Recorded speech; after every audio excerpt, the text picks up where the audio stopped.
تو انشاءاللہ تعالیٰ کل 16 اگست ہے اور بھرپور طریقے سے ہم جائیں گے, بڑا مارچ کرتے ہوئے پہنچیں گے, جگہ جگہ سے لوگ آئیں گے, اور میں پورے پنجاب کے نوجوانوں سے کہتا ہوں کہ جو آ سکتا ہے آ جائے. اور یہ انشاءاللہ تعالیٰ اس کے نتیجے میں جب یہ لاکھوں کی تعداد میں لوگ نکلتے ہیں تو اثر پڑتا ہے, گورنمنٹ بیک فٹ پہ جاتی ہے. ہمارا کوئی ذاتی ایجنڈا نہیں ہے, نہ جماعت اسلامی کا اس کے امیر کا ایجنڈا ہے, نہ اس کی ٹیم کا ایجنڈا ہے, نہ جماعت اسلامی کی پارٹی کا ایجنڈا ہے. یہ ہر اس نوجوان کا ایجنڈا ہے کہ جو پیٹرولیم کی ہر لیٹر کے اوپر گورنمنٹ کو 130 روپے کا ٹیکس دے رہا ہے, جس میں سے 80 روپے کی لیوی شامل ہے. ہر اس میڈیا کے ورکر کا, آپ بیٹھے ہوئے ہیں یہاں پر, آپ بھی بائک چلاتے ہیں, وہ گاڑی بھی چلاتے ہوں گے تو کتنی بڑی چلاتے ہوں گے, آپ بھی ہر لیٹر کے اوپر گورنمنٹ کو 130 روپے دے رہے ہیں بھتہ ٹیکس. تو یہ ہر فرد کا ایجنڈا ہے, رائڈر ہے, بائک کیا والا ہے, ان ڈرائیو والا ہے, مزدور ہے, کسان ہے, فیملی کو لے کر اب پوری آپ دیکھتے ہوں گے سڑکوں پہ 2-2 3-3 4-4 بچوں کو لوگ اپنی وائف سمیت بٹھا کر جا رہے ہوتے ہیں, اور بالکل ایسا جیسے کسی وقت بھی خدا نہ خواستہ کوئی ایکسیڈنٹ ہو جائے. کیوں جاتے ہیں یہ لوگ؟ شوق میں جاتے ہیں. ان کو باعزت ٹرانسپورٹ اویلیبل نہیں ہے, اور پھر ان کے اوپر بھی ڈاکہ مارا جائے کہ یہ بھی لیٹر کے اوپر لیوی دیں گورنمنٹ کو. کیا مذاق ہے یہ؟ تو ان لوگوں کے اوپر آپ جو ڈاکہ پڑ رہا ہے اس کے لیے لوگ نکلیں, اور بھرپور طریقے سے ہم پہنچیں گے سی ایم ہاؤس پہ لاہور میں, اور باقی گورنر ہاؤسز پہ کراچی میں, پشاور میں, کوئٹہ میں انشاءاللہ. اور اللہ نے چاہا تو یہ ایک سکسیسفل ہماری جد و جہد ہوگی. اور اس موقع پہ میں گورنمنٹ سے یہ ضرور کہنا چاہتا ہوں, ہم نے 510 مقامات پر سڑکیں تک بلاک کی, لیکن نہ کوئی ایک ایمبولنس کلیم کر سکی کہ اس کا راستہ رکا ہے پورے پاکستان میں, اور نہ گملہ ٹوٹا, نہ کسی کی نکسیر پھوٹی. ایڈونچر ضرور کیا, وزیر آباد میں ہمارے امیر ضلع کو اور ہمارے درجنوں کارکنوں کو گرفتار کیا, اور کچھ جگہوں سے آیا, گجرانوالہ سے, لیکن بحیثیت مجموعی سب پرامن رہے.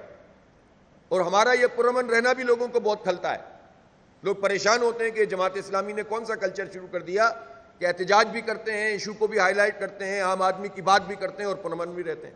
تو ہم تو پرامن سیاسی مزاحمت پر یقین رکھتے ہیں, لیکن اگر گورنمنٹ نے اس پورے عمل میں چھیڑ چھاڑ کی اور راستہ روکنے کی کوشش کی تو ہمارے پاس سارے آپشن موجود ہیں. پلان الحمدللہ ہم نے کر لیا, ہماری ٹیم پوری موجود ہے, یہ سب چیزیں ہم نے طے کر لی ہیں کہ اگر انہوں نے کوئی ایڈونچر کرنے کی کوشش کی تو پھر کس طرح سے ان کی کوششوں کو ہم آگے پیچھے کریں گے. پہنچنا ہے ہمیں ہر صورت میں انشاءاللہ تعالی, اور ہمارا ورکر تیار ہے اس کے لیے, اس لیے کہ ہمیں اب یہ کب نکلیں گے اگر اب نہیں نکلیں گے تو.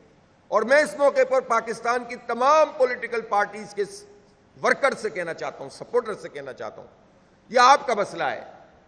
اگر جماعت اسلامی اس میں سکسیسفل ہوتی ہے تو یہ کس کا فائدہ ہے؟ الیکشن تو ابھی نہیں ہو رہا, یہ فائدہ تو عام لوگوں کا ہے. تو جو بھی پولیٹیکل پارٹیاں ہیں, چاہے سرکاری ہوں یا اپوزیشن کی, انہیں خوفزدہ ہونے کی ضرورت نہیں ہے. جماعت اسلامی اگر عام آدمی کا مسئلہ حل کرنے کی طرف پیش رفت کرے گی تو ہر وہ نوجوان جو بائک پہ پیٹرول ڈلواتا ہے اس کا فائدہ ہوگا. تو آپ کی جو بھی پولیٹیکل ایفیلیشن ہے آپ رکھیں, آپ کی مرضی, آپ کی رائے ہے, آپ کی رائے کو تو ہم نہیں بدل سکتے, لیکن آپ اس کو سپورٹ کریں جو آپ کے حق کے لیے کام ہو رہا ہے. اور سیاسی پوائنٹ اسکورنگ کے چکر میں اتنے بڑے اہم ترین مسئلے پر کہیں ایسا نہ ہو کہ حکومت ہم سے کھیلنے لگے. اس لیے میدان میں نکلیں, پرامن رہیں, بھرپور طریقے سے آئیں, سب مل کر آئیں انشاءاللہ تعالی, اور اپنا حق لے کر جائیں. یہ دھرنا شروع ہوگا, اور شروع ہونے کا ہم وقت دے رہے ہیں, ختم ہونے کا وقت نہیں دے رہے ہیں. ہم پرامن رہ کر اپنے مطالبات منوانا چاہتے ہیں کہ 225 روپے پیٹرولیم کی قیمت کی جائے, پیٹرول کی لیوی ختم کی جائے, آئی پی پیز مافیا کے جو معاہدے ختم ہو گئے ہیں وہ ختم کر دیے جائیں, جو معاہدے ایسے ہیں کہ جو زیادتی پر مبنی ہیں ان کو ری شیڈول بھی کیا جائے, بعض سے منسوخ بھی کیا جائے. فارنزک آڈٹ بھی ہونا چاہیے ان آئی پی پیز کا. بجلی اور گیس کی قیمتوں کو کم کریں, اور آٹے کی قیمت کو کم ہونا چاہیے, اور روٹی پورے پاکستان میں 10 روپے سے زیادہ کی نہیں ہونی چاہیے, 10 روپے مقرر کی جائے. اس کے لیے حکومت سبسیڈائز کرے چیزوں کو, بجائے اس کے کہ عام آدمی کے اوپر سارا, مزدور کے اوپر جو ہے عام آدمی پر یہ سارا بوجھ ڈال دیا جائے. بہت بہت شکریہ.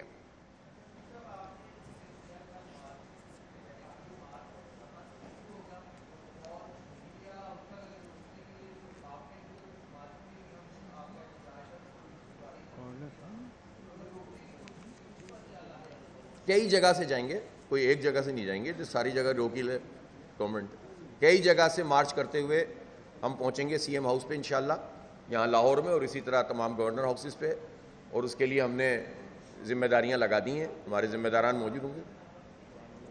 ہاں بھائی, وقت 4 بجے کا صحیح ہے, 3 بجے کا صحیح ہے؟ 4 بجے, بس 4 بجے ڈن انشاءاللہ. 4 بجے دھرنا شروع.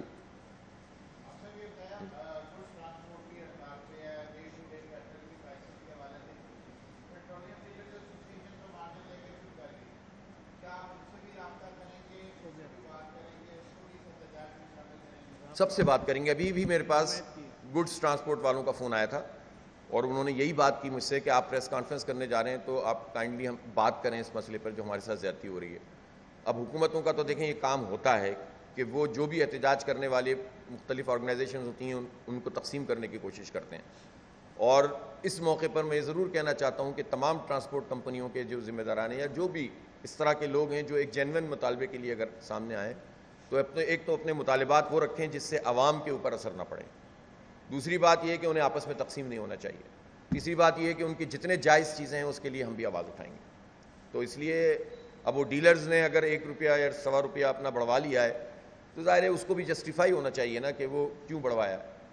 لیکن بات یہ ہے کہ یہ تو 1 اور 1.25 روپے کی بات ہے نا, یہ جو 80 روپے کی لیوی ہے یہ کیا ہے فی لیٹر, اور یہ جو 50 روپے کے اضافی ٹیکسز ہیں وہ کیا ہیں. تو ڈیلر کا مارجن اگر 1 روپیہ بڑھ بھی گیا تو وہ 1 روپیہ تو کچھ بھی نہیں ہے اس پوری قیمت کے مقابلے میں. لیکن اس کے باوجود یہ کہا جاتا ہے کہ یہ جو پوری مالکان ہوتے ہیں پیٹرولیم کے, جو پورے ایک وہ بنا ہوا ہے سلسلہ, یہ اور حکومت کی آپس میں ڈیلنگ ہوتی ہے اور جس کے نتیجے میں پوری قوم بھگتتی ہے. بہرحال اس تاثر کو بھی ڈیلرز ایسوسی ایشن کو دور کرنا چاہیے, قوم کے سامنے آ کر بتانا چاہیے ان کا کیا مسئلہ ہے. لیکن ویسے تو مجموعی قیمت کم ہونی چاہیے. 225 روپے ہم بالکل ریزنیبل بات بتا رہے ہیں. حکومت کے ایک بندے نے کراچی میں کہا کہ یار یہ کہہ دیتے ہیں کہ 235 225 ہونا چاہیے, کیا بات ہوئی. تو وہ اتنا بھی نہیں پتہ ہوتا ان کو, بس بات کرنی ہوتی ہے چونکہ, اس لیے ان کو معلوم ہی نہیں ہوتا کہ کتنے آرام سے یہ کام ہو سکتا ہے اور اس کے اثرات کتنے معیشت پہ پڑتے ہیں, کتنی بہتری پیدا ہو جائے گی.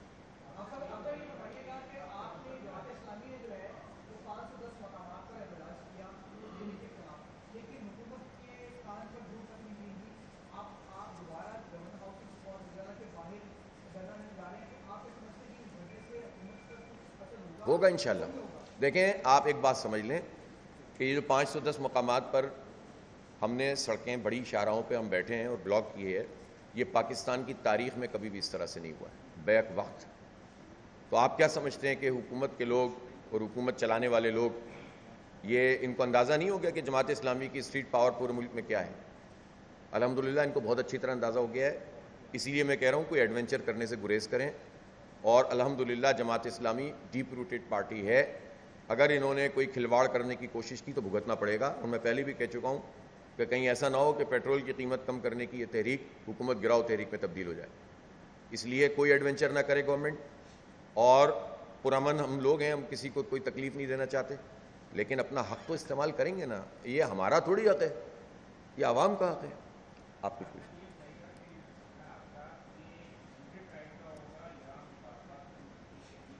سر ہم نے مطالبات کا یہ چارٹر بنایا ہے, چھوٹی 4-5-6 چیزیں موٹی موٹی, باقی تو تفصیلات ہیں اس کی, ٹھیک ہے نا. تو اس پر ہم حکومت سے بات کریں گے, نہیں کریں گے تو بیٹھے رہیں گے. اور اگر وہ زیادہ چھیڑ چھاڑ کریں گے دھرنے کو مزید پھیلا 4 جگہ پہ, جب ہم 510 جگہ پر بند کر سکتے ہیں تو 4 دھرنوں کو ہم 8 دھرنوں اور 10 دھرنوں اور 50 دھرنوں میں تو تبدیل الحمدللہ کر ہی سکتے ہیں نا, 500 میں بھی کر سکتے ہیں. تو یہ تو اب سلسلہ شروع ہو گیا ہے, اب تو حکومت کو پیچھے ہٹنا پڑے گا, ہمیں نہیں, انشاءاللہ. شکریہ بہت بہت, تھینک یو.